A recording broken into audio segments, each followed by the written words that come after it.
말씀은 광야를 통과하라는 제목으로 나누겠습니다. 어제 우리가 보셨듯이 하나님은 이스라엘 백성들을 하나님의 약속의 말씀대로 아브라함을 부르시고 그 자손들을 애굽으로 내려보내셔서 400년 동안 많은 고난 겪게 하셔서 결국 때가 되었을 때 홍해를 가르고 광야로 인도하셨다는 것을 보았습니다. 그리고 그들이 애굽에서 고생을 안 하기 위해서, 즉 노예 생활에서 풀어지는 것의 목적이 아니고 그 뒤에 사명을 위해서 애굽에서 홍해를 건너게 하셨다고 말씀드린 바 있습니다.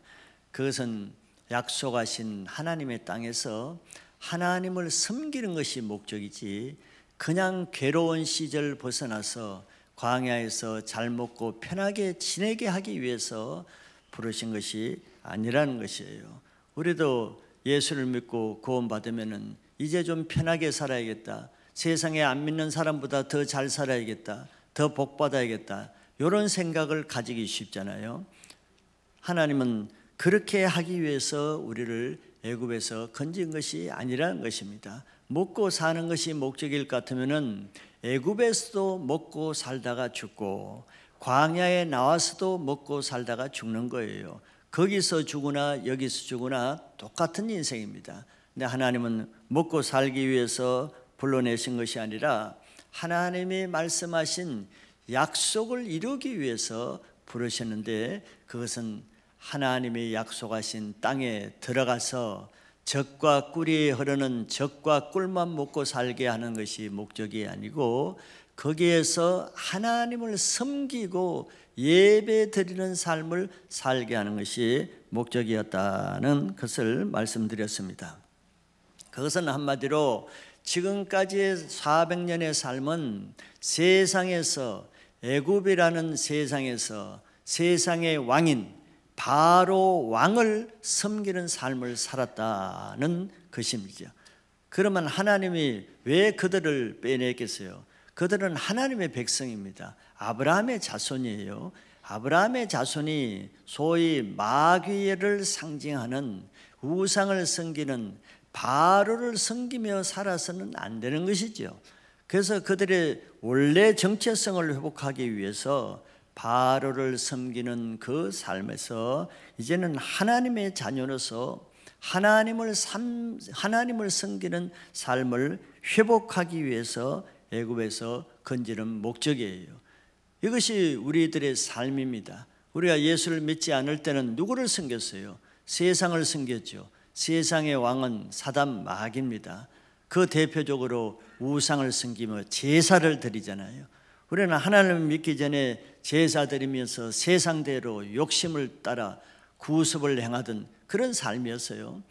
그러면 하나님이 우리를 예수를 믿고 거기에서 건져내는 것이 단지 이제 거기서 빠져나와서 잘 먹고 잘 살기 위해서 한 것이 아니고 이제는 새 왕, 새 주인, 새 나라에서 하나님을 섬기며 사는 데 목적이 있는 것이에요. 그걸 하나님을 섬기는 나라를 준비하는 과정이 이 세상이라는 광야 과정입니다. 그것을 다른 말로는 광야교회 이렇게 말해요. 광야교회. 우리 교회 생활하는 것이 무슨 의미가 있습니까? 광야교회를 지나가고 있는 것이 영원한 천국에 들어가기 위한 과정을 가지는 것입니다. 즉 그들이 애굽에서 나와서 가나안까지 들어가는 그 중간 과정이 있죠. 애굽과 가나안 사이에 뭐가 있습니까? 홍해가 있고 광야가 있어요. 그래서 애굽에서 가나안을 들어가기까지는 홍해를 건너고 광야를 거쳐야만 가나안에 들어갈 수가 있어요. 그런데 이들은 이미 홍해는 건넜습니다. 근데 홍해를 건넜다고 끝나는 것이 아니고 광야를 지나야 되는 거예요. 그런데 이 광야를 지나는 게 쉽지 않다 그랬습니다. 광야 기간에 많은 사람이 쓰러지고 죽고 병들고 적에게 잡혀 죽고 또 뱀에 물려 죽고 여러 가지로 죽는 거예요. 왜? 불신앙으로 시험에 빠질 때 하나님을 시험하다가 다 죽는 거예요. 그래서 이 광야를 통과하기 위해서는 한 가지가 필요하다 그랬습니다. 하나님을 믿고 신뢰하고 하나님의 약속의 말씀을 따라 사는 사람만 광야를 통과할 수 있다 그랬어요. 그러면 이것이 쉽습니까? 쉽지 않지요. 왜냐하면 사람의 습관이라는 게 안 바뀌죠. 가치관, 생각이 안 바뀌잖아요. 라이프 스타일이 잘 안 바뀌잖아요. 알아도 안 되잖아요. 잊어버리고 다시 옛생활로 돌아가고. 그런데 그것을 훈련하는 것이 광야 과정입니다. 그래서 애굽에서 형성된 400년 동안 형성된 노예 삶의 라이프 스타일, 옛사람의 노예 스타일로는 광야를 통과할 수가 없어요. 그런 인격을 가지고 그런 스타일을 가지고는 광야를 통과할 수가 없는 거예요. 왜냐하면 노예 생활의 그 라이프 스타일은 억지로 마지못해 불평하면서 대적하면서 그렇게 사는 라이프 스타일이죠. 근데 그거는 하나님 나라 라이프 스타일과는 반대입니다. 하나님 나라를 위해 살려고 하면 거슬리고 걸리는 거예요. 하나님 나라는 자원함으로, 감사함으로, 기쁨으로, 즐거움으로, 사랑으로, 섬김으로, 기꺼이, 전혀 반대의 스타일이란 말이에요. 그래서 이 광야는 그런 애굽에서 형성된 옛 가족 부대를 바꾸어서 하나님 나라에 합당하게 살 수 있는 새 가족 부대로 바뀌는 과정이 이 광야 과정입니다. 그런데 안타깝게도 첫 세대, 은혜를 가장 많이 받은 세대가 첫 세대지요. 애굽의 열지양이라는 엄청난 하나님의 기적을 체험하고 또 홍해에서 그 엄청난 애굽의 병거들이 몰살당하는 그걸 다 목격한 세대입니다. 이런 큰 은혜를 받은, 은혜를 가장 많이 받은 1세대, 출애굽의 기초세대, 출애굽의 첫 세대들은 가장 큰 은혜를 받고도 불행하게도 이 땅 광야 훈련을 통과하지 못하고 실패했어요. 왜? 그 인격이 따라가질 못했기 때문에 그랬습니다. 그래서 이 신명기 말씀은 어제 말씀드린 대로 1세대가 다 죽은 다음에 하신 말씀이에요. 1세대는 두 사람밖에 안 남았어요. 여호수아와 갈렙밖에 안 남고 지금 모세가 신명기에서 설교하는 대상자들은 1세대는 아무도 없어요. 전부 다 2세대들에게 하는 것이에요. 2세대, 다음 세대들에게. 그래서 40년이 지난 이 모세가 출애굽 2세들에게 그 하는 대표적인 마디가 한 말씀이 뭐라 그랬어요? 여호와께서 이 2절에 여호와께서 이 40년 동안 내게 광야 길을 걷게 하신 것을 기억하라 그랬어요. 이게 신명기의 핵심 말씀입니다. 이 세대는 너희는 조상 세대들과 달라야 된다는 거예요. 그래서 첫 마디가 여호와께서 40년 동안에 광야길을 걷게 한 것을 기억하라. 이 40년 동안 광야길을 이 세대들은 다 봤단 말이에요. 그냥 서너 살만 돼도 자기 부모들이 어떻게 살다 죽었는지를 본 세대란 말이에요. 왜 너희 부모 세대가 죽었는지 너 그거 기억해야 된다. 왜? 실패를 반복하지 않기 위해서는. 우리도 마찬가지입니다. 기라성 같은 체험을 하고 홍해를 건너는 체험, 기적을 체험하고 열지양을 체험하는 큰 은혜를 받은 사람들의 마지막이 어떤가를 기억해야 돼요. 그런 많은 이 교회 와서도 구원을 받고 세례를 받고 치유를 받고 그냥 정신적인 문제가 있는 사람이 치유받고 불치병을 앓는 사람이 치유받고 그런 사람들을 보세요. 그런 은혜 받은 사람이 얼마나 가는가. 광야 40년 동안에 어떤 사람은 1년 만에 죄를 지어 죽고 10년째 죄를 지어 죽고 25년째 죄를 짓고 30년째 죄를 짓고 다 단계마다 다르겠죠. 40년째 한꺼번에 60만 명이 다 죽은 게 아니잖아요. 40년에 걸쳐서 계속 이런저런 사건을 통해서 누가 죽었냐? 가장 큰 은혜와 기적을 체험한 그 사람들이 다 죽었어요. 이걸 기억하라는 거예요. 은혜를 기억하지 못하고 은혜에 합당한 삶을 살지 못하고 은혜를 배반하면은 살아남을 자가 없어. 광야는 은혜를 유지하는 사람만 살아나지, 은혜를 받고도 그 은혜를 배반하는 사람은 광야를 통과할 수가 없어요. 그걸 기억하라는 거예요. 너희들도 그렇게 되지 않으려면은 너희 조상들이 왜 그렇게 광야에 다 죽었는지를 기억하라는 거예요. 이게 오늘 말씀의 핵심입니다.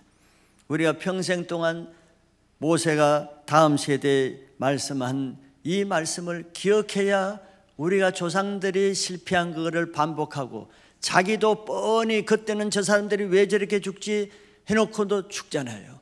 그 60만 1세대들이 1년째 죽는, 저 사람이 저렇게 해서 죽었네 하면서 그 다음에 자기가 그 짓을 해. 그리고 또 죽고, 또 다른 사람은 아이고 저렇게 하니까 죽구나 하는데 또 자기가 그 짓을 해. 이렇게 하다가 남들이 죽는 꼴을 보고 자기도 그 죽는 대로 그 죄를 하다가 40년째 다 죽은 거예요. 우리가 그러잖아요. 우리가 리더로 있을 때도 다 신앙생활하면 아이고 저 형제 저렇게 하면 안 되는데, 저 자매 어떻게 저렇게 고집 세지, 저러다 이제 저 큰일 당하는데, 그렇게 다 보고 큰일 당하는 걸 보고도 그 사람이 나중에 자기도 그 죄에 빠지잖아요. 왜? 은혜가 없어버리면, 받은 은혜를 잊어버리고 배반하면 자기가 그 꼴을 당하는 거예요. 자기가 그 사람을 보고 혀를 차고 안타까워하면서 슬퍼했던 그 모습이 자기가 그 꼴로 당하는 거예요. 그래서 이 세대들이 그렇지 않기를 원한다면은 너희들은 너희 조상들이 왜 40년 동안 광야길을 걸으면서 다 죽었는지를 기억하라고 말씀하는 거죠. 이 광야는 가나안에 들어가려고 하면은 피할 수 없는 길입니다. 그걸 통과하지 않고는 가는 길이 없어요. 우리가 사도 바울도 말했지만 구원을 받기 위해서는 많은 환난을 겪어야 할 것이라고 했어요. 그게 광야 과정입니다. 광야 과정에는 불뱀도 있고 뜨거운 햇빛도 있고 여러 가지 정갈도 있고 환난 고난 없을 수가 없어요. 그러나 어떻게 이제 통과하는 사람만 가나안에 들어갈 수 있다는 겁니다. 그래서 광야는 누가 통과할 수 있는가? 애굽에서 형성된 라이프 스타일을 바꾸는 사람, 그 습관, 그 근성, 그 본성 가지고는 못 돌아갑니다. 때만 되면 불평하고 배반하고 은혜를 그냥 잊어버리고, 그런 노예 근성 가지고는 못 들어가는 거예요. 그래서 우리는 작년에 은혜서 찌기를 제거하는 자만 장식에 쓸만한 것이 나올 수 있다는 말씀을 우리에게 하나님이 주셨습니다. 그것은 우리가 노예 스타일에, 이 세상에서 형성된 세상 스타일, 그것을 가지고는 못 돌아가기 때문에 그런 거예요. 그런 스타일을 이제 하나님의 백성다운 하나님의 말씀으로 사는 새로운 가족 부대, 새로운 라이프 스타일을 가지게 바꿔주는 그 과정이 광야 학교라는 그 영성 훈련 학교입니다. 피할 수가 없는 거예요. 그건 한마디로 바로 중심에, 즉 세상 중심에 바로 왕을 섬기는 이전의 삶의 라이프 스타일을 이제는 오직 하나님을 왕으로 섬기는 하나님 중심적인 삶으로 바꾸는 훈련 과정인 것이에요. 그래서 이걸 빨리 바꾸는 사람은 고생이 없습니다. 갈등이 없어요. 시험이 적어요. 이걸 빨리 안 바꾸는 사람, 늘 애굽을 그리워하고 돌아갈까 말까 애굽 생각하고 옛 생각하고 예전에는 안 그랬는데 지금은 왜 이렇게 힘드냐, 그런 사람은 그냥 고생만 하다가 그냥 시험만 당하다가 결국은 넘어집니다. 우리는 예수를 믿은 다음에 바로 이런 과정이 바로 시작되죠. 이제 옛날에 살던 대로 살지 못합니다. 그렇게 해서는 신앙생활을 할 수가 없어요. 갈등뿐입니다. 세상에 살던 그것을 교회에서 살라고 해봐요. 모든 사람과 부딪히죠. 매주일마다 말씀 듣는 것이 부딪히죠. 교회에서 하라는 것마다 다 부딪히죠. 왜 저렇게 하는 거냐, 왜 저렇게 살아야 되는 거예요? 어디 기준이에요? 바로 밑에 노예 생활로 살던 그 기준으로 계속 새로운 말씀을 판단하고 도전하는 것입니다. 자기중심적인 세상적인 육신의 본성대로 살아서는 광야 통과할 수 없습니다. 즉 그 말은 끝까지 신앙생활 유지하는 거 쉽지 않아요. 지금 현재는 뭐 장담할 수 있는 것 같아도 그런 라이프 스타일이 바꾸지 않고는 5년 갈지 10년 갈지 20년 갈지 결국은 40년 안에 다 광야에서 죽어나가게 됩니다. 하나님은 이 광야를 통과하기까지 여러 가지 시험을 주시기 때문에 그래요. 아무 일이 없으면 몰라요. 하나님의 시험은 마귀의 시험하고 틀리지요. 영어로는 테스트와 템프테이션이 다른 듯이 마귀가 하는 것은 유혹의 시험입니다. 그러나 하나님이 하시는 시험은 다른 테스트, 우리 중심을 달아보시는 시험이에요. 우리 한국말은 똑같이 시험이라서 같이 혼돈하면은 그거는 잘못되는 것입니다. 근데 하나님은 우리 속의 중심을 드러내시는 시험을 하는 거예요. 우리 중심에 아직 애굽의 찌꺼기가 있는지, 아직 하나님을 위해서 살 마음이 있는지, 아직도 모몬교회에 있으면서 세상을 위해서 살 마음을 가지고 예배를 드리고 신앙생활 하는지, 이거 하나님이 드러내는 작업을 광야 기간 동안에 하는 거예요. 그래서 그 시험을 이기지 못하면, 그 중심 테스트를 통과하지 못하면 광야에서 죽는 것입니다. 교회 왔다 갔다 하느라고 고생만 하다가 결국은 이 세상에서 죽는 거예요. 그걸 이 신명기에서 보여주는 겁니다. 그래서 이 광야 시험은 수시로 예수님이 우리에게 말씀하신 대로 왜 새로운 라이프 스타일로 예수님을 따르고자 하면은 날마다 자기를 부인하고 자기 십자가를 지라고 하시는 겁니까? 애굽의 스타일은 그거는 자기가 부인해야 될 것이지 그거 고집할 게 아니에요. 그거 주장할 게 아닙니다. 그거는 부인하고 십자가에 못 박아 죽여야 될 것이지, 옛날에는 이렇게 살았는데, 전에는 안 그랬는데, 세상 사람들은 다 이렇게 사는데, 애굽의 모든 사람은 다 그렇게 사는데, 그렇게 주장할 것이 아니라는 거예요. 하나님 나라에 살라 그러면은 옛 사람을 부인하고 이제는 그것을 십자가에 죽이는, 광야에 죽여야 가나안에 들어갈 수 있다는 것을 믿으셔야 됩니다.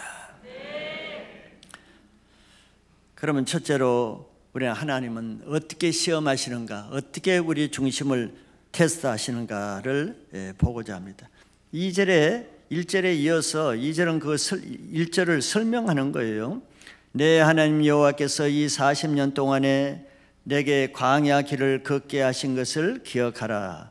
이는 너를 낮추시며 너를 시험하사 내 마음이 어떠한지 그 명령을 지키는지 지키지 않는지를 알려 하심이라.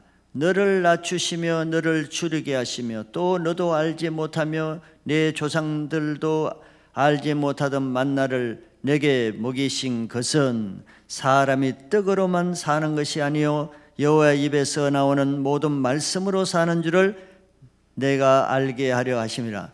그냥 사실 설교가 따로 필요 없는 거예요. 이거 읽고 오늘 끝내면 되는데 또 이렇게 고생하고 멀리서 왔는데 빨리 끝나면 좀 아쉬우니까 제가 그냥 덧붙이는 겁니다. 설명을 너무, 내가 어떻게 성경보다 더 잘 설명할 수 있겠어요? 그래도 여러분들이 뭔가 듣기를 원하니까 제가 한마디 하는 것은 하나님의 시험 방법을 좀 구체적으로 보는 것입니다. 여러 가지로 시험하는데 첫째는 낮추신다 그랬어요. 낮춘다. 자존심 상하고 두렵게 한다는 거예요. 우리 마음이 언제 낮아집니까? 큰 위험이나 충격이나 두려운 사건 앞에서 마음이 물같이 낮아지죠. 자, 그런 일을 당하게 한다는 거예요. 무서운 일, 두려운 일을 만나게 하는 것입니다.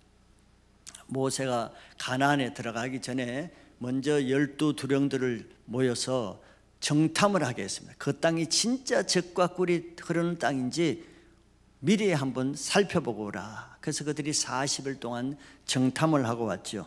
그런데 사실대로 젖과 꿀이 흐른다는 것은 이제 인정했어요. 그래서 큰 포도 한 송이를 2사람이 들 정도로 엄청난 비옥한 땅이었습니다. 그런데 한 가지 하나님의 시험거리를 뒀죠. 아낙자손을 보게 했어요. 아낙자손. 그거 안 보고 왔으면 괜찮을 텐데, 아낙자손은 네피림의 후손으로 아주 키가 장대한 거인족입니다. 그 앞에 자기들의 마음이 완전히 녹아진 거예요. 자기들은 보기에도 메뚜기같이 생각했습니다. 실패감, 좌절감, 두려움, 패배의식, 이것이 이제 몰려오는 것이죠. 홍해 건널 때는 정말 모든 것도 다 할 수 있다는 믿음을 가졌는데 아낙 자손을 보니까 완전히 마음이 물같이 낮아져 버렸어요. 자, 그것을 보자 그들의 반응이 어땠습니까? 갈렙과 여호수아는 그럼에도 불구하고 저들은 우리 밥이니까 우리는 여호와께서 약속하신 것을 취하자 말씀으로 산 사람은 2사람이었어요. 나머지 12명 중에 10명은 다 불평하고 모세를 대적하고 모세를 죽이고 다른 지도자를 삼아서 애굽으로 돌아가자고 선동하고 반란을 일으켰습니다. 하나님이 계획한 시험이 잘 드러났죠. 계속 좋은 것만 주면은 그냥 홍해도 건너고 그냥 모든 능력도 하고, 이때 누가 신앙을 못해? 자기에게 잘해주는데 싫다 할 사람이 어디 있어요? 자기에게 아무 어려움이 없는데 그 하나님 안 믿을 사람이 어디 있어요? 그때는 중심이 안 드러나는 거예요. 그 사람이 진짜 하나님을 사랑해서 하나님을 믿기 위해서 교회를 다니는지 신앙을 하는지 그거 어떻게 알 수 있어요? 하나님이 잘해줄 때는 안 나타나죠. 하나님이 그를 한번 낮추는 사건을 주는 겁니다. 두려운 사건, 죽을 위기, 목숨이 경각에 닿는 위기, 아낙 자손이 바로 앞에 있는 그 두려움, 그 사건을 탁 던져보는 거예요. 그러면 속에 있는 것이 정말 하나님을 의지하고 하나님 위해서 살 마음이 있는지, 아니면 이제 하나님이고 뭐고 다 끝났다 하는 반응을 보이는지, 하나님은 그걸 보기 위해서 아낙 자손을 보게 하는 것입니다. 그랬더니 그들은 홍해 사건을 경험하고도 하나님에 대한 아주 악한 마음을 품었죠. 민수기 14장 22절 23절에 내 영광과 애국과 광야에서 행한 내 이적을 보고서도, 하나님이 이렇게 말하잖아요. 내 영광과 홍해를 걸르는 그 영광, 애굽의 장자를 다 죽이는 그 이적들, 광야에서 행한 그 모든 이적들을 보고서도 이같이 10번이나 나를 시험하고 내 목소리를 청종하지 아니한 그 사람들은 하나님이 다 보고 있어요. 다 시험합니다. 이 사람들이 정말 나를 사랑하고 신뢰하는지, 그냥 자기 떡 먹기 위해서 편하기 위해서 나를 따라주는지, 그거 한 번은 테스트하는 겁니다. 23절에 내가 그들의 조상들에게 맹세한 땅을 결단코 보지 못할 것이요, 그들의 조상들에게 맹세한 땅은 아브라함에게 약속하신 가나안 땅을 말합니다. 결단코 그 땅을 그런 사람에게는 보게 하지 않겠다는 거예요.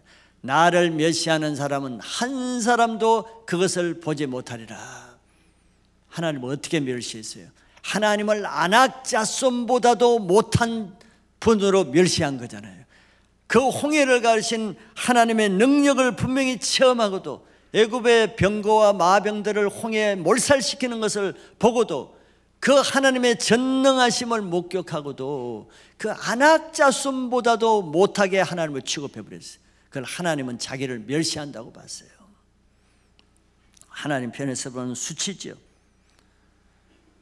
홍해를 건널 때 그들은 출애굽기 15장에 보면 춤을 추고 찬양을 하고 여호와밖에 없다, 여호와는 나의 힘이요 방패요 능력이요 구원자시라고 그렇게 찬송을 하고 높여서 영광을 돌렸으면서도 앞에 아낙 자손을 볼 때는 하나님을 멸시하는 일을 했어요. 하나님이 눈앞에 없어요. 아낙 자손밖에 없어요. 아낙 자손 앞에서 하나님에 대한 믿음을 다 잃어버렸죠. 자, 이게 애굽의 근성입니다. 감탄지구라는 말처럼 그냥 달면은 자기가 받아서 허거르고, 쓰면은 그냥 확 뱉어버리고, 자기한테 좋으면은 그냥 그 하나님밖에 없다 그러고, 그냥 자기한테 어려움이 있으면 하나님이 어디 있느냐 그러고, 이게 은혜를 배반하는 사람의 특징이죠. 은혜를 배반하고 은혜를 모르는 사람은 광야를 통과할 수가 없어요. 왜? 하나님이 그런 사람은 한 사람도 그것을 보지 못하게 하리라 그랬어요. 그런 사람은 가나안에 들어가지 못하게 하겠다는 거예요.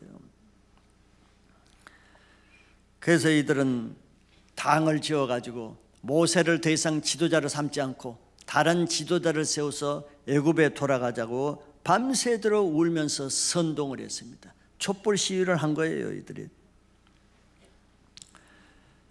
하나님은 이렇게 생명의 유혹, 안악자손과 같은 사건을 우리 앞에 한번 보게 하죠. 그래도 너희들이 하나님을 믿는지 신뢰하는지, 아니면 그런 때는 하나님을 그냥 내버리는지, 그걸 시험합니다. 우리도 은혜를 그렇게 많이 받고, 여러분들 지나간 한 해, 아니면 예수 믿고 지금까지 하나님이 베푸신 애굽의 기적들과 홍해의 기적들 개인에게도 다 있을 거예요. 그 은혜가 있을 때, 하나님의 도움과 능력을 받을 때는 여러분들이 어떤 태도를 취했는가를 하나님이 다 아십니다. 그러면서 어려울 때만 되면은, 우리는 조금만 어려우면은 자기를 구원으로 인도하신 모세를 돌로 치듯이 자기를 인도한 그 지도자를 배반하고 그냥 아무것도 보이는 것이 없이 행동하죠. 그게 이 이스라엘 1세대 사람들의 모습이에요. 그런 사람들이 왜 가나안에 들어가지 못하게 하겠어요? 가나안에 들어가는 목적이 뭐예요? 아무 일 없이 잘 살기 위해서 가나안에 들어가는 게 아니죠. 가나안에 들어가는 목적은 딱 하나입니다. 하나님을 섬기게 하기 위해서예요. 애굽에서는 하나님을 섬길 수가 없잖아요. 바로를 섬겨야 되니까. 애굽에서는 하나님 말씀대로 살 수가 없잖아요. 바로의 명령에 우선 복종하지 않으면 살 수가 없으니까.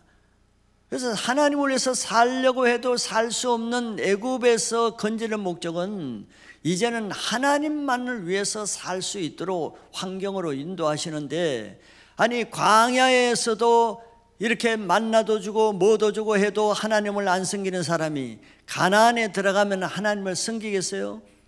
떡만을 위해서 살고자 하는 사람이 가나안에 들어가면 가나안 사람들이 믿는 우상을 섬기며 하나님을 내버릴 것을 하나님이 아시죠. 그런 사람은 가나안에 들어가도 하나님을 배반할 것이기 때문에 가나안에 들어갈 이유가 없는 거예요. 원수들 앞에서 중심을 다 잃어버린 이들을 하나님은 광야에서 그냥 죽게 하시는 겁니다. 우리가 이 세상 살아갈 때도 우리 앞에 안악자손 같은 두려운 문제가 있죠. 그 우연이 아닙니다. 하나님이 우리 중심을 테스트하는 거예요. 그래서 우리 앞에 어려움이 있을 때는 하나님을 생각해야 됩니다. 하나님이 무슨 뜻으로 이런 어려움을 주시는지, 내 중심에 뭘 드러내기 위해서 이 사건을 주시는지, 이렇게 봐야 그 시험을 통과할 수가 있어요. 그저 인간적으로 생각해서 왜 하나님이 나에게 이런 일을 주느냐 원망하고 불평하면은 이제 그 시로 끝나는 겁니다. 안악자손과 같은 사건을 만날 때 우리가 알아야 될 것은, 안악자손보다 크신 하나님을 믿으면은 안악자손이 아무 문제가 안 돼요. 그걸 믿지 않으면 자기가 메뚜기가 되지만서도 여호수아와 갈렙처럼 하나님을 믿으면은 그들이 바보로 보이는 것입니다. 예수님도 이 세상에서는 너희가 환난을 당하지만 담대하라, 내가 세상을 이겼노라 그랬어요. 세상을 이기신 예수님을 믿는 사람은 세상의 어려움 때문에 불평하고 넘어지지 않습니다. 세상을 이길 수 있다는 믿음이 있으면 세상을 이기는 거예요. 두 번째는 하나님이 줄이는 것으로 또 한번 시험을 해봤습니다. 우리 인간의 가장 약한 점이죠. 약한 점, 즉 육신의 약한 점을 다 시험하는 거예요. 배고픈 거 참지 못하는 사람 좀 위험하죠. 배고프면 성질 내죠. 배고프면 모임이고 뭐고 다 치르죠. 배고프면 아무것도 안 해요. 이게 줄이는 시험입니다. 너희를 줄이게 해본다는 거예요. 한번 줄이게 해보면 속의 성질 다 나타납니다. 한 3일 굶겨놔 봐요. 그 음식 수련회 해봐요. 속에 있는 그 다 드러납니다. 이스라엘 백성이 출애굽을 할 때는 하나님이 아브라함에게 약속했죠. 애굽의 모든 보물을 싸들고 나오게 하겠다고. 그래서 은금 보화뿐만 아니라 많은 양식들을 싸들고 왔어요. 광야에는 농사를 지을 수가 없으니까 먹을 것을 많이 싸들고 왔겠죠. 그런데 많은 것을 싸들고 와도 출애굽하고 한 달 되었을 때 그들의 양식이 떨어지기 시작했습니다. 한 달 먹었으면 많이 먹은 거죠. 이제 양식이 떨어지니까 이들이 또 두려움이 들어오는 거예요. 이제 먹고 살 일이 막막한 거예요. 농사도 지을 수 없지 어디서 양식을 구하겠어요. 인간적으로는 뭐 당연한 거예요. 변명 이유거리가 충분해요. 먹고 살 양식이 없으니까.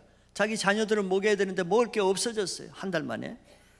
그러니까 또 하나님은 뭐 한 달 전에 만나를 줄 수도 있겠지요. 줄 능력이 없어 못 주겠어요. 그러나 그들을 시험하기 위해서 가만히 두고 보는 거예요. 양식 떨어질 때까지 아무 액션도 취하지 않고 한번 보는 겁니다. 떨어질 때 그들의 속에 뭐가 나오는지, 뭐가 드러나는지. 하나님을 믿는 사람은 그래도 믿음으로 나가겠지만 믿음이 없는 사람은 그때 나오는 게 뻔한 거거든요. 그래서 하나님이 한번 줄여보신다 그랬죠. 하나님이 직접 말씀했어요. 한번 줄여본다 그래요. 여러분들 줄일 때 하나님의 뜻이 있습니다. 뜻이 있는 거예요. 그래서 그들이 떨어질 때 또 두려움의 문제가 들어왔죠. 먹고 살지 못하는 이런 문제 앞에 그들의 속에 또 원망, 불평이 아론과 모세에게 나타났다 그랬어요. 이들 불평이 꼭 보면 누구에게 나타나요? 자기를 애굽에서 구원하는, 자기를 생명으로 구원한 꼭 그 모세에게 불평을 해요. 이게 은혜를 배반하는 사람의 특징이죠. 은혜를 배반하는 사람은 아무에게나 배반해요. 은혜를 가장 많이 받은 사람을 배반하는 게 배반이란 말입니다. 그래서 어려울 때마다 모세와 아론을 불평해요. 출애굽기 16장 2절 3절 보면은 이스라엘 자손 중 온 회중이 그 광야에서 모세와 아론을 원망하여. 공통적인 특징이죠. 3절에 이스라엘 자손이 그들에게 이르되 우리가 애굽 땅에서 고기 가마 곁에 앉아있던 때와 떡을 배불리 먹던 때 여호와의 손에 죽었더라면 좋았을 것을 너희가 이 광야로 우리를 인도하여 내어 이 온 회중이 줄여 죽게 하는도다. 자기 생각이죠. 이게 자기 생각이에요. 하나님이 자기를 줄여 죽게 한다고 지금 모세에게 불평하는 거예요. 자기 생각이지. 아직까지 자기 60만 장정 중에 줄여 죽은 사람 한 사람도 없어요. 아무도 죽지 않았는데 미리 줄여 죽게 하는도다 하고 모세를 대적하고 불평하는 겁니다. 조금 전 얼마 전만 해도 그들이 한 달 전만 해도 홍해를 걸을 때 소고를 치고 춤을 추면서 하나님만 믿고 살겠다고 찬양하는 사람인데 먹고 사는 문제가 앞에 있자 금방 돌변했습니다. 이게 우리 애굽에 있는 속 근성이에요. 옛 사람의 근성이잖아요. 우리 속에 다 이런 찌꺼기가 있는 거거든요. 그래서 광야 길이 필요한 거예요. 그 찌꺼기 그런 인격을 가지고는 하나님 나라에 들어갈 수가 없죠. 광야가 그래서 필요한 거예요. 그리고 그들의 특징이 뭡니까? 어려울 때마다 모세를 향해서 불평할 때마다 하는 말이 꼭 있어요. 나 이제 애굽으로 돌아가겠다는 겁니다. 지긋지긋한 애굽에서 학대당하면서 살 수가 없어서 벽돌 이기면서 학대받으면서 살아서 살려달라고 출애굽기 보면 살려달라고 울부짖었다 그랬잖아요. 제발 이 애굽의 핵정에서 살려달라고 울부짖는 소리를 들으시고 하나님이 구원해 주거든요. 그런데 보세요. 구원받고 나니까 반대로 얘기하죠. 그때가 좋았다는 거예요. 애굽 땅에서 우리가 고기 가마 곁에 앉아있던 때와 떡을 배불리 먹던 때 여호와의 손에 죽었더라면 좋았을 것이요. 억지를 부린 거지. 아주 악한 말을 하는 거예요. 은혜를 배반하는 사람의 특징입니다. 그래서 사람의 어려움은 어때요? 늘 옛날로 돌아가려고 그러죠. 애굽으로 돌아가려고 그래요. 옛사람으로 돌아가요.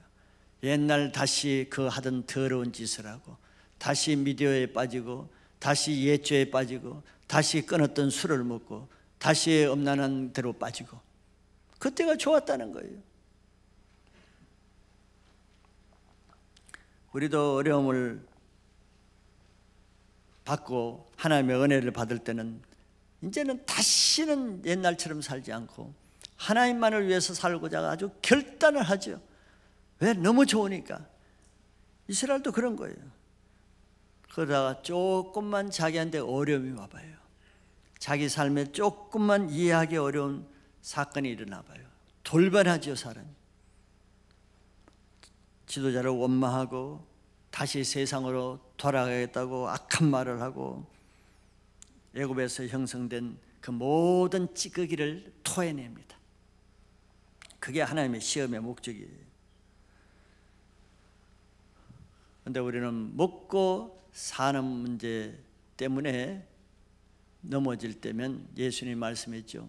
까마귀를 생각하라.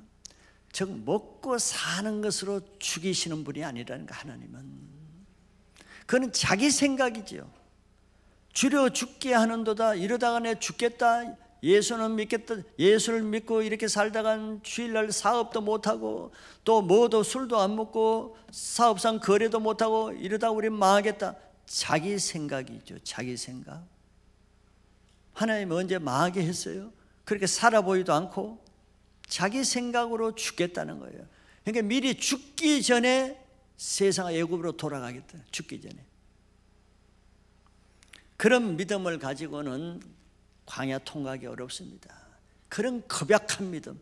조금 뭐 어려우면 죽을 것 같고 조금 힘들면 죽을 것 같고 그런 믿음을 가지고는 광야 통과하기 힘들어요. 하나님을 신뢰하는 사람에게는 어떤 시험거리도 문제가 되지 않지만 하나님을 신뢰하지 않는 사람은 광야 내내 시험거리가 끊이지 않습니다. 그러니까 믿음이 없는 사람 보세요. 1년 내내 어려워하잖아. 1년 내내 불평하잖아. 1년 내내 그냥 이 엎치락뒤치락 하잖아요. 왜? 모든 것이 시험거리거든. 모든 것이 어렵거든. 이 사람 끝나면 저 사람에게 시험되고 저 사람 문제 해결되면 이 사람에게 걸리고 늘 가까이 있는 사람과 묶이고 걸리고 상처받고 어딜 그는 지구를 떠나야지.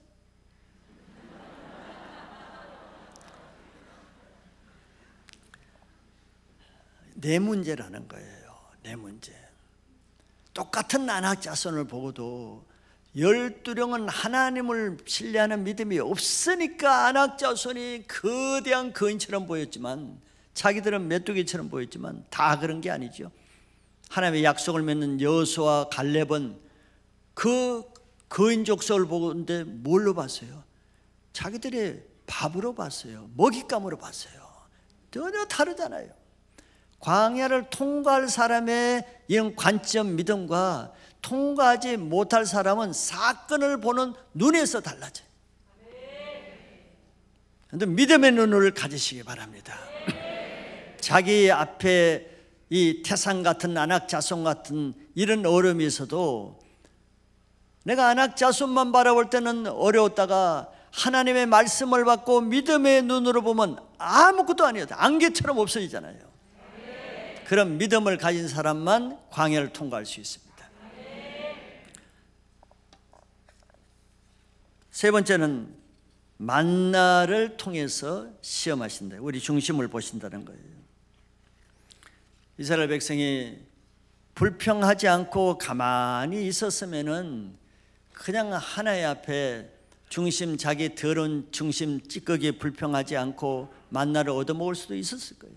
왜? 하나님이 알아서 주시죠. 굶기시는 불 같으면은 애굽에서 왜 데리고 왔겠어요? 그런데 그걸 못 참는 거예요. 하나님의 하실 때까지 그 간발의 그 자리를 못 참아요. 그 시험을 통과하지 못해. 그냥 며칠만 참았으면 됐을 텐데. 이스라엘 백성이 양식이 없다고 불평 원망할 때 불평하는 말을 듣고 하나님은 굶겨 죽이시는 게 아니고 하늘에서 비와 같은 만나를 내리셨다 그랬어요. 그것을 통해서 하나님은 그들이 말씀을 지키는지 안 지키는지, 하나님을 위해서 살 마음이 있는지 없는지를 중심을 이미 다 테스트했잖아요. 자, 그들이 뭘 위해서 사는가를 다 봤죠. 떡을 위해서 산다는 거예요. 하나님을 위해서 사는 것이 아니고, 애굽을 나오긴 했지만 홍해를 건너긴 했는데, 몸은 홍해를 걷는데 그 속의 정신상태, 사고방식, 가치관은 여전히 애굽의 떡을 위해서 사는 것이 그대로 남아있다는 것이 드러났죠. 그래서 떡이 없으면 죽을 것처럼 두려워했습니다. 이것이 노예의 라이프 스타일이에요. 노예 근성이에요. 노예는 그날 먹고 사는 것이 가장 중요한 과제이기 때문에 그렇습니다. 오직 떡을 먹기 위해서 광야를 나온 거예요. 그래서 그들의 삶은 더 많은 떡을 얻기 위해서, 광야에서도 더 편하게 살기 위해서, 더 적게 고생하기 위해서, 더 좋은 떡을 먹기 위해서, 더 좋은 고기를 먹기 위해서, 그런 가치관이 안 벗어나니까 애굽에 고기 가마 곁에 섰을 때가 좋았고, 애굽에서 떡 가마 있을 때가 좋았고, 이런 생각을 하는 거죠. 그런 떡을 위해서 사는 라이프 스타일을 벗어나지 못하면은 광야에서 하나님은 떡은 줍니다. 떡은 주는데 떡 먹고 죽게 돼요.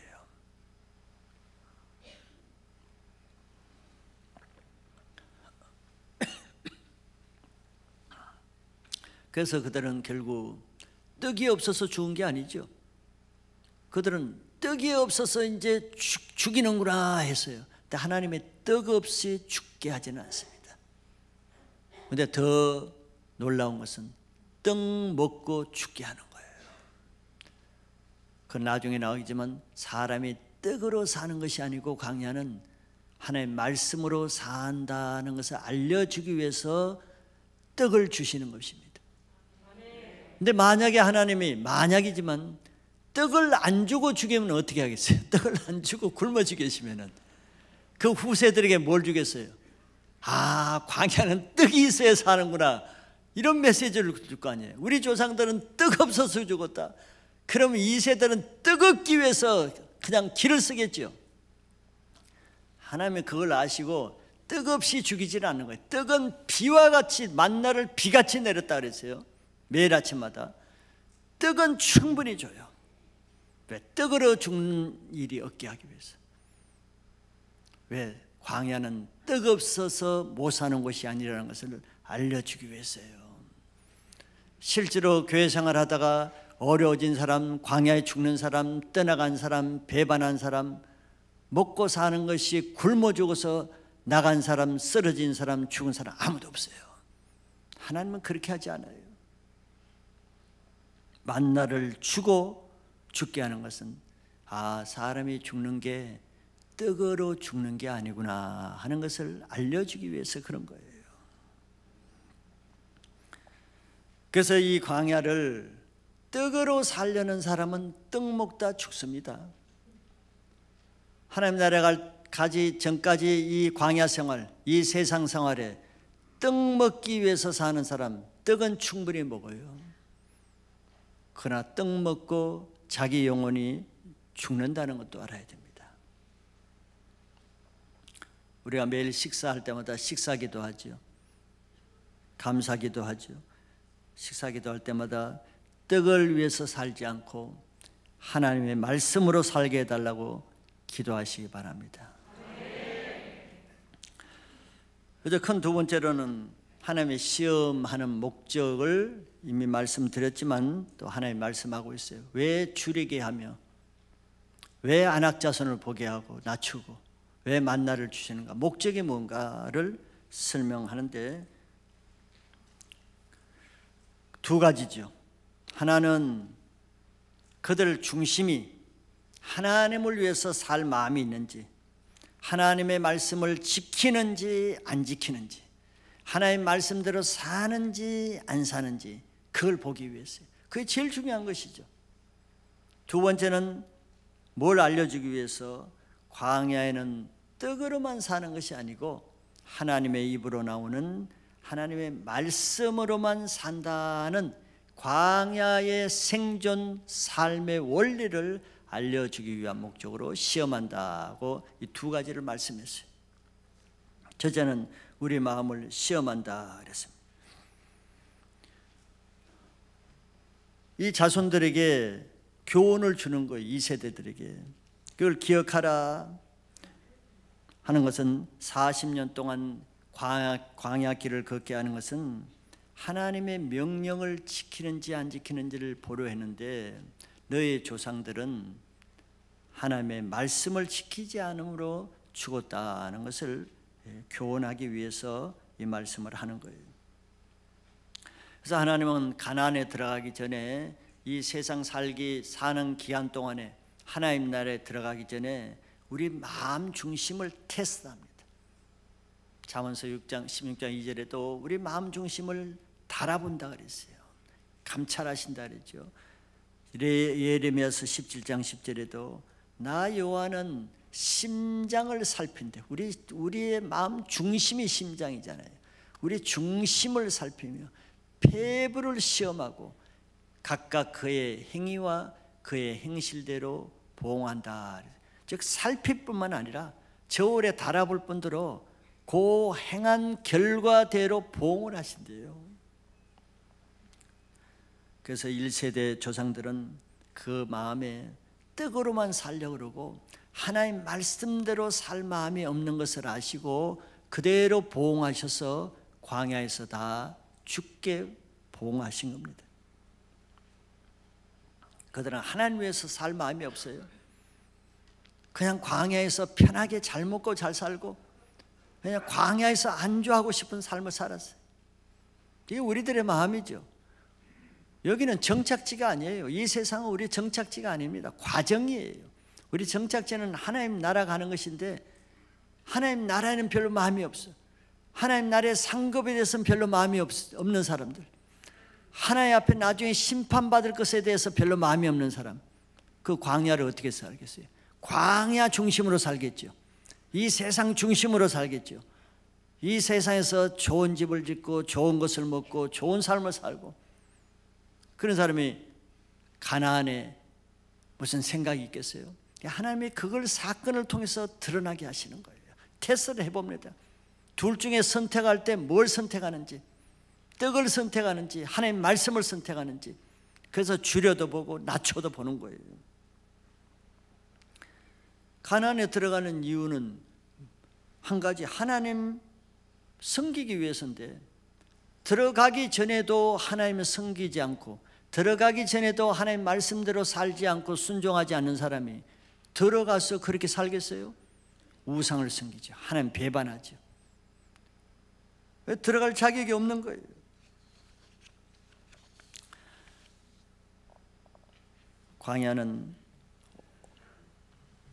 광야 시험을 통과한 사람만 들어갈 수 있는데 그는 하나님을 위해서 살 마음이 있는 사람만 통과할 수 있습니다. 뭐 교회를 다닌다고 해서 다 하나님을 위해서 사는 사람만 있다고 말할 수 없죠. 예배를 드린다고 다 하나님을 높이기 위해서 예배 드린다고만 할 수 없죠. 하나님은 그걸 보는 거예요. 홍해를 건넜다고 해서 다 하나님만을 위해서 살고 가나안 땅만을 위해서 산다고 하나님은 믿지 않아요. 추릴 자를 추리고 걸릴 자를 걸려서 청한 사람은 많아도 택한 사람은 적은 이유가 그겁니다. 하나님이 다 광야로 청함은 받았어요. 애굽에서. 그렇다고 그들이 다 가나안에 들어갈 마음을 다 가지고 있는 건 아니에요. 그냥 광야 자체로 만족하는 거죠. 그걸 골라내는 것이 시험의 목적입니다. 그래서 하나님을 위해서 살 마음이 없는 사람, 가나안에 들어가는 것이 목적이 않는 사람은 결국은 하나님의 그 시험을 버텨내지 못합니다. 이 시험에 버텨냈으면 다음 시험이 또 있고, 그 시험에 버텨내면 또 다음 시험이 있고, 40년 동안 시험하는 중에 정말 중심이 하나님만을 위해서 살고자 하는 마음이 있는 사람만 그 40년 시험을 다 통과하지, 그렇지 않으면 어느 시험에든지 걸리게 돼 있어요. 물질 시험에 걸리게 돼 있고, 자녀 시험에 걸리게 돼 있고, 육신의 질병에 또 음란의 시험에, 유혹에, 어떤 시험에든 다 걸리게 돼 있습니다. 우리도 지금 이 세상이라는 광야길을 가고 있어요. 하나님은 그때마다 사건을 주시잖아요. 그래서 어려움이 없는 사람이 없죠. 그게 우연이겠습니까? 근데 사건을 만나야 우리 속에 진짜 중심이 드러나잖아요. 자녀들 사건 앞에서 그 부모의 그 모든 찌꺼기들이 다 드러나잖아요. 물질 문제에 조금 걸리면 그동안에 좋아 보이던 사람의 실체가 다 드러나잖아요. 그걸 가지고는, 그 찌꺼기를 가지고는 장식에 쓸만한 것을 쓸 수가 없는 거예요. 하나님 위해서 살고자 하는 사람에게는 아무것도 시험거리가 되지 않습니다. 여호수아와 갈렙을 보세요. 그 40년 동안 별별 사건들이 다 있었잖아요. 별별 문제들이 다 있었잖아요. 근데 여호수아와 갈렙에게는 거의 아무 문제가 안 됐어요. 신기하잖아요. 그 수많은 시험거리가 있었는데 여호수아와 갈렙은 아무 문제가 안 됐어요. 왜? 그들은 하나님의 말씀대로만 살기를 원했고 하나님의 약속을 믿는 믿음이 있었기 때문에 시험거리가 없어요. 하나님의 시험의 대상은 누굽니까? 하나님의 말씀을 믿지 않고 하나님의 약속대로 살지 않는 사람에게 시험하는 거예요. 근데 그런 사람이 시험거리가 되지. 여러분들 교회에 어떤 어려움이 있어도 다 문제가 돼요. 하나님 위해서 살려는 한 사람에게는 아무 문제가 안 돼요. 하나님 위해서 살 마음이 없는 사람은 모든 것이 문제가 되는 거예요. 그러니 그냥 올 한 해 버틴다고 그게 되겠어요? 앞으로 5년, 10년, 20년 계속 그 사건이 일어날 텐데 그는 결국 못 버티는 거예요. 40년 안에 다 걸려서 죽는 거예요.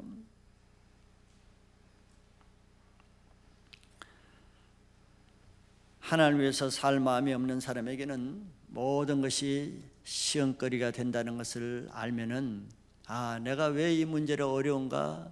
자기를 돌아보세요. 내가 하나님 말씀대로 사는지, 하나님 나라 약속을 위해서 사는 사람인지, 이 땅 세상 광야를 위해서 사는 사람인가? 그 자기를 돌아보면은 거기서 피할 수가 있어요.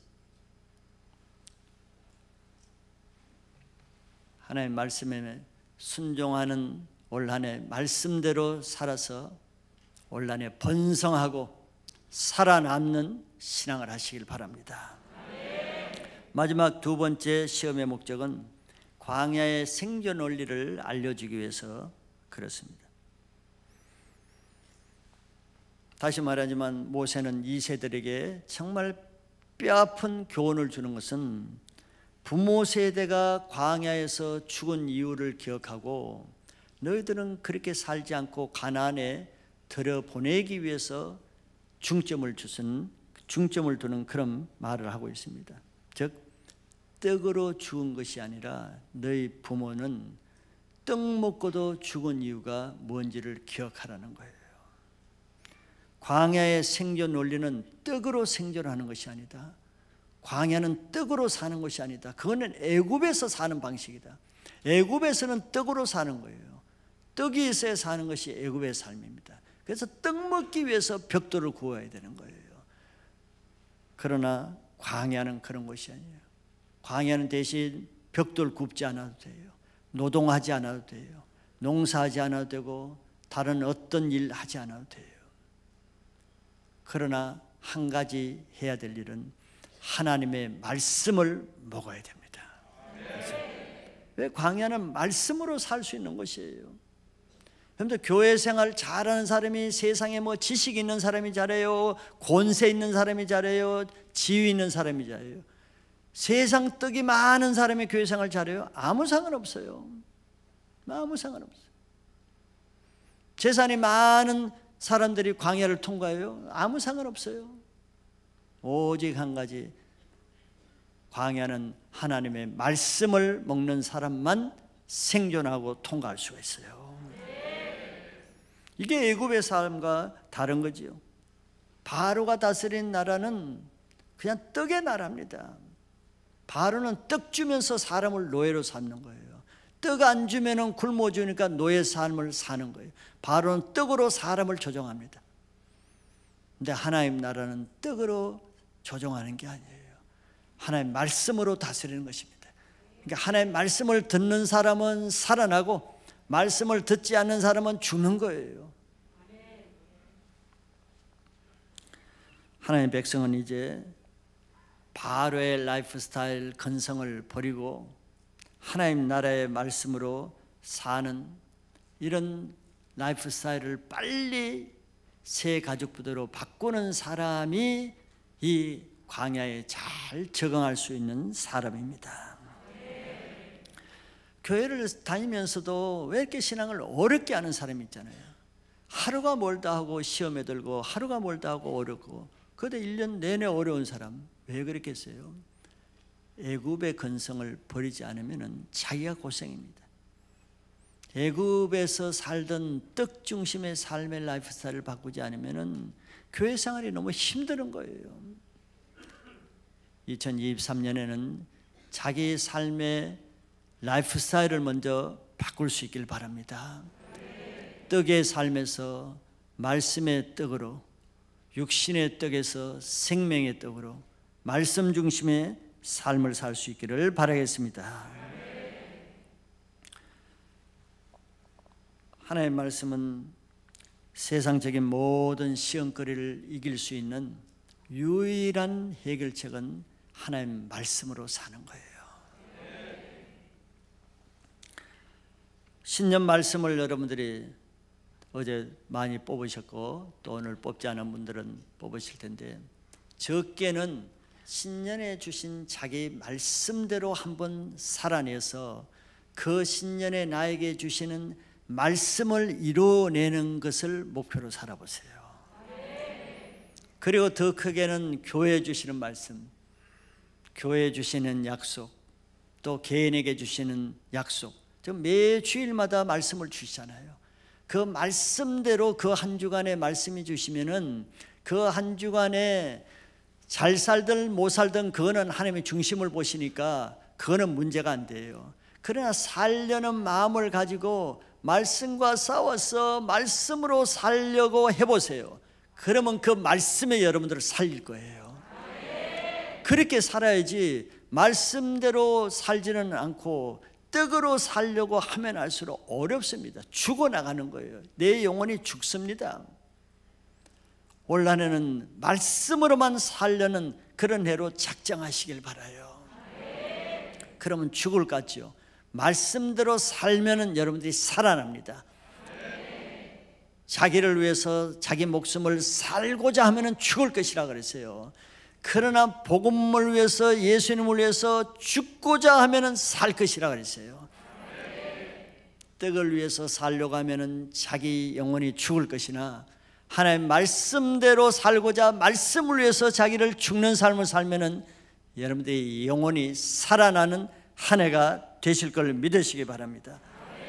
그래서 어려운 사건이 날 때마다 애굽의 근성 드러내지 마시고 원망 불평으로 은혜 까먹는 그런 일을 하지 마시고, 어려움이 오시면은 그때마다 하나님이 지금 내 중심에 테스트 받을 것이 있구나, 내 중심에 찌꺼기들이 남아있구나, 내 찌꺼기 제거해야 될 것을 하나님이 지금 체크하시는구나, 이렇게 하나님 중심적으로 하시면은 올 한 해가 지나면 우리 속에 정말 하나님 나라가 임하는 새로운 성품, 가나안에 들어가는 하나님 나라의 성품으로 새롭게 변화되는 한 해가 될 줄 믿습니다. 그런 새해가 되기를 축복합니다.